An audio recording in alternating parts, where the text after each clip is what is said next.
initiating the press conference, and thank you to all officials in attendance today. Today marks 395 days that my husband Jacob Ostreicher has been incarcerated in Bolivia. He remains in prison despite evidence that was submitted in court proving his innocence, and Jacob is no closer to release now than he was 13 months ago. On September 23, a judge actually ordered his release on bail, only to reverse his decision 6 days later without explanation. That judge has since been promoted. Since then, 21 hearings have been scheduled and postponed. Most recently, on June 11, another hearing was postponed when representatives of the Bolivian government demanded without explanation that the judge on the case recuse himself. He refused, but referred his refusal to a higher court. That court has yet to determine whether the judge can remain on the case. It may be weeks before that happens, and then we will have to wait for another hearing to be scheduled. All the while, Jacob remains in a dangerous prison thousands of miles away from me and our family. This travesty of justice has taken its toll on the entire family. Here are our grandchildren, bewildered and confused, constantly asking for their grandfather. Here are our parents, suffering excruciating pain for their son and son-in-law. And these are our children that are suffering their own and our pain. And I am Jacob's wife, asking and begging for help to save Jacob before it's too late. Thank you. Thank you very much. Before we hear from Governor Patterson, a daughter of Jacob, Hikind Weinberger Holz, who testified in front of the House Committee recently. Please.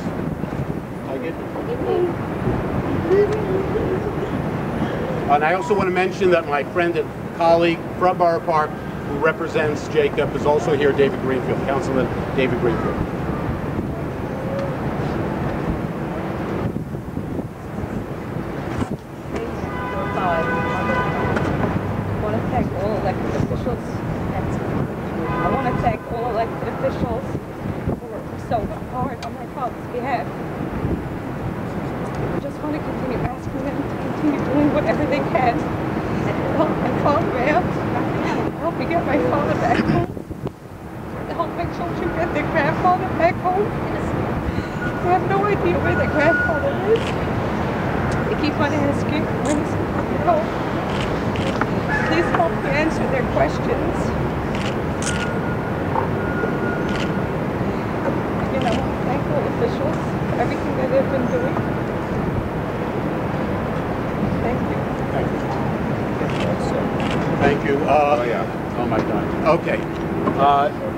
My dear friend forever, former Governor of New York, dear friend, Governor David Patterson. Thank you. Amid the sadness that we have and the outrage that we feel, we should take a moment to remember the way we run our government. When we charge people, there are perimeters in which we can do that. People have a right to an attorney. There's a certain period of time that you can hold someone before you give them a chance to take a plea at arraignment. There's a certain period of time that we have before a person can be indicted. These are rules in our system that makes America such a great country and allows us to have freedoms and protection under our laws. And we understand that there are countries that don't see it that way.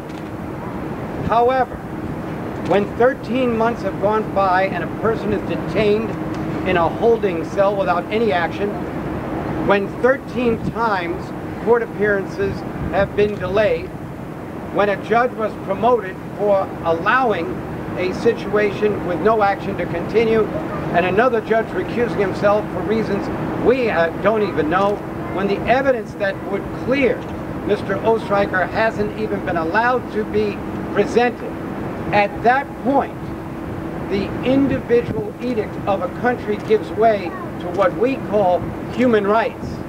And in the name of human rights, we stand here facing the Bolivian embassy. We're looking right at them now, and whether they're here or not, they can hear us. This is wrong. This is inhumane.